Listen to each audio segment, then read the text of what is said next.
Hello, I'm Leonie Charlton, and this is my poem, Bike. Darling, don't be a bike, Mum said to me on the phone a long time ago.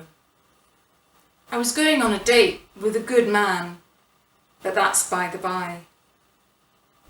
6 syllables spilling over me as I walk upriver, against rain, trace a white-throated dipper, drowning itself in torrents of wind. Wet rock raises lichen into fierce relief. Mum's colours, peacock, russet, gold, oxidised blood. She's been dead a decade. The river's coming on strong. I hunker down by the pool they call the pot, where sea trout leapt last summer. Sheer silhouettes of muscle and drive. Today my eyes are lost in white miasma. Veils of rock-spun water hiding the secrets between that could sink you to sick, turn you pure snow-melt green. To be water-flung, spittle and spit and spawn, to be fallen. What mattered was the sting in the darling.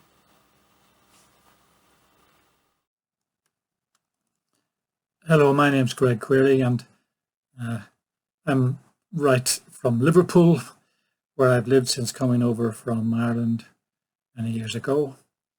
And this little poem is called Turf by Boat. It's set in Galway Bay, where they have lots of turf on the north shore of the bay, but the south side, it's very rocky there and they don't have turf. So there was a tradition of bringing turf over every year towards the end of the summer when it's dry to Kinvara and other little spots on the south of the bay. It's a long journey. It takes a full day to do that. Today you can drive around the bay in maybe a couple of hours at most. And so the poem is wondering why people still continue to take the hazardous journey by boat with the turf. Turf by boat. The lorry driver in his cab never has the need ahead of setting out to feel the wind direction and its speed, to shade his forehead with a calloused hand, to look about the sky with weathered eye, to scan the far horizon, never needs to know the detail of the rocks and tides, to ever urgently duck under a rotating spar, is never caught out listing in a gust, never drops his hand to touch cold water as the sleek, black, heavy bod beneath of timber and tradition tackle leans to and slices through, driving foam ahead, with no sound but the flapping of red canvas. Never wipes a salty spit, plucked and flung by an unruly breeze, will never suck the tang of turf and seaweed in, or lose his cap, never roll a rise of water, never needs to eye approaching moorings, calculating all at once the wind, the tide, the movement of the boat when, locked at one with it, he shifts the rudder just a touch, never catches sight of wheeling gulls as he stumbles out to grab and bring down sails ballooned in chaos, never flings a heavy length of rope and thuds it to a chest, never has the need of 20 hands to toss each sod of turf onto the cobbled pier at the far end of the day. My name is Leonie Rowland, and this is my poem After the Quake. We're eating sponge cake and smoking cigarettes while the city burns and you shake ash into an ashtray. I am breathing in bits of the place we lived this morning before the quake and the sponge cake. Eat up, you say. The rising wind will clear the ash and catch our breath. Your smoky lungs are used to this. I hate sponge cake and the smell of smoke. They are all we have, and I do not know what you see in them. Hello, my name is Tony Hill, and I'm going to read a poem called Sestina in Blue. It was the first poem in a chapbook that Dreich were kind enough to publish last summer, The chapbook is called Chet Baker in Belgium. Sestinas are notoriously difficult to write. They date from 12th century France. To make things worse, and certainly to make things more difficult for myself, I decided to restrict the imagery to matters relating to bees and the colour blue. Sestina in blue. Reduced to this, the sea of Flophouse, the waves humbled and barely audible. This is where our loneliness clarifies, where we meet on the level at last, our shadows thrown down behind us in the late afternoon, a blue that has been smoked out from somewhere or other.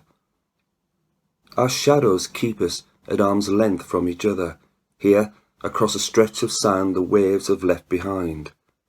Late August, the sun dipping down, my shadow lengthening even further, to where the dunes are turning a shade of blue, light breaking down, a small print of bees. We meet without substance beneath us, where the land meets the sea, a place neither one thing nor the other, each footstep deliquescent before it drowns and disappears. Quietude, nothing but the wave's succession.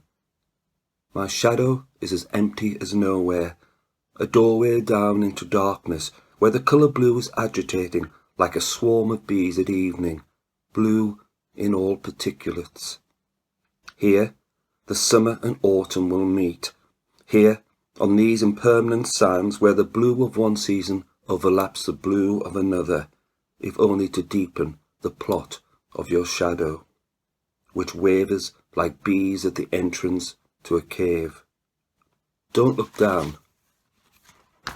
That shade of blue you've been trying to pin down forever is moving again like smoke on water, a blue with a million bees in its bonnet, which could wave any blue I might care to mention should we meet, until the cupboard is bare, empty, save for other bees. Look long enough, and even nowhere begins to fray around the edges through wear and tear, like a hive of perturbed bees. The sun slips down. Our shadows are given one last throw of the dice, our other selves reaching out across the sand to where the blues of the late afternoon and evening have chosen to meet, blues as specious as bees at the mouth of a grave. The sun is almost down. The sand is blue. Someone waves. I might be Lazarus, returned from where I cannot say. Others are here to meet me. I wave. Mere shadow play. Hi, I'm Leonie Charlton, and this is my prose poem, The Weight of Bees. Bear is up on her back legs. She's woken strong. She's still furious, but she's upright now, and very. Her femurs are long like a horse's. Her lover once admired her thighs, told her they were firm and full, just like the thoroughbreds they'd both ridden in other lives. Bear is glad to be on her back legs again. Recently, she's been felled over and over by her own need, the most un-bear-like need for reassurances. A bear with bloodied knees and broken leaves on her nose is not a pretty sight. She's up now and reaches past hawthorn spines to pink dusted stigmas. She sees in this thin light that her rage is all for herself. Who else, when it was she who chose not to piss boundaries on the trees? Luckily, she has magic in her paws. With a smudge of pollen can turn lovers into others. Hawthorn claws rend her fur as she stretches through. The blossom is barely beginning, yet smells of things finishing. Bear sits down under the sudden weight of bees. Hello, my name is Susan Wilson, and I'm here to share with you 2 poems from my debut chapbook entitled I Couldn't Write to Save Her Life. The first poem is called The the escalator. The escalator has been running for a while. It's always moving onwards and upwards. People are getting onto it all the time, and when they reach the top, they get off and disappear from view. You don't see them again. My mum got onto the escalator before I did. Quite a long while before me, unfortunately. I say unfortunately, because once you're on it, you can't really go backwards. Even if you stand still, you're still moving. So I've got onto it myself now, and I can see my mum up ahead, and my dad's in front of her, and there are other family members and friends between them and me, and we're all moving. And now they're all in the distance, and they're coming to the top, and they're gone. I'm still on there, but, well, I don't know. It's almost like the escalator has stopped. Dead.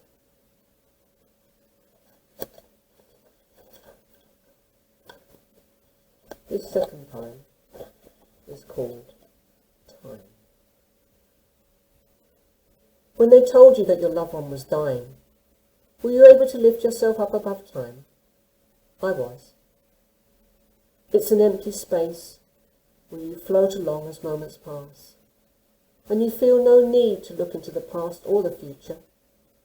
You know what's gone, and you know what's ahead.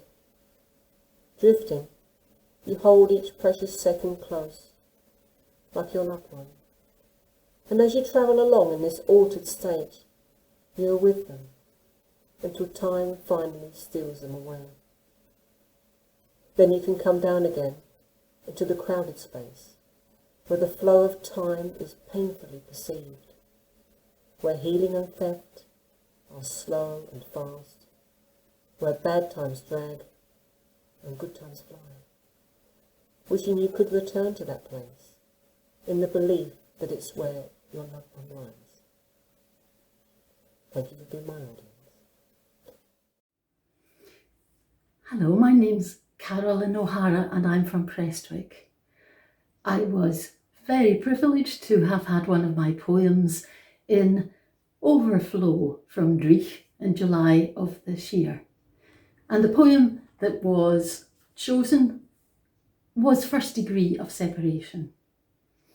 It's a poem based on an experience that my husband and I had 35 years ago when, well, slightly shorter than that, when our first daughter was just beginning to explore the world and find friends of her own. Here it is.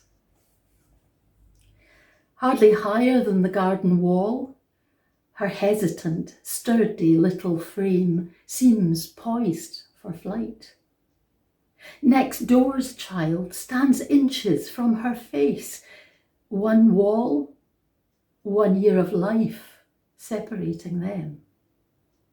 Tousled 2-year-old hair, its floppy goldenness stirs in the breeze, but her chubby arms hang statue-like and straight.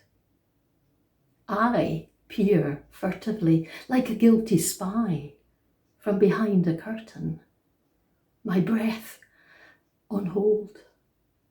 Quick, come see this. Her father joins me, colluding in the conspiracy, to witness another daring first. Her head tilts gingerly, her gaze steadily upon the moving lips of her potential playmate.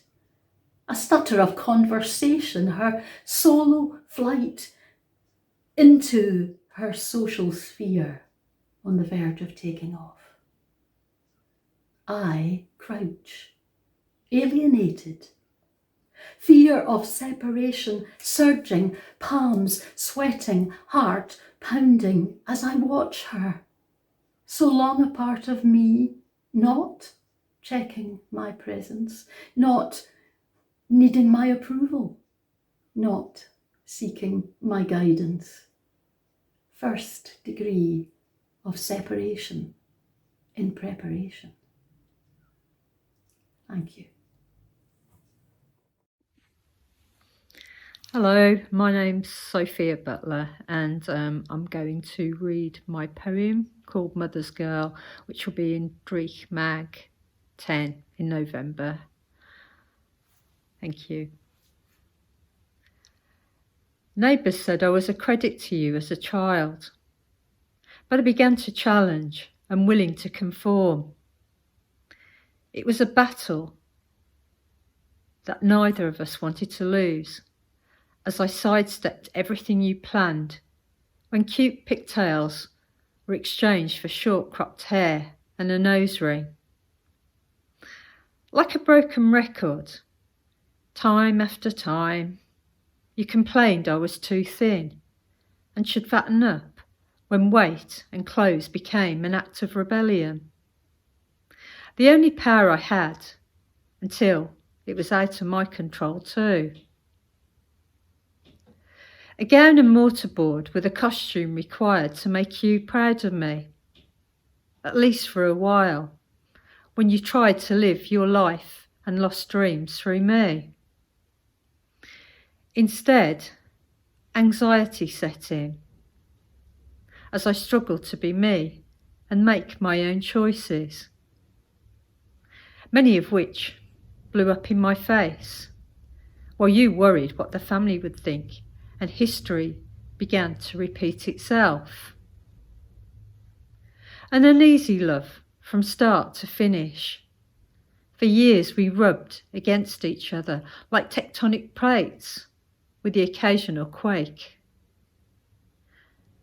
Today, my hair is conventionally cut and bobbed, blouse and skirt, suitable for a profession previously reviled as a teenager who enthusiastically played Pink Floyd and would have been mortified at capitulation with the enemy.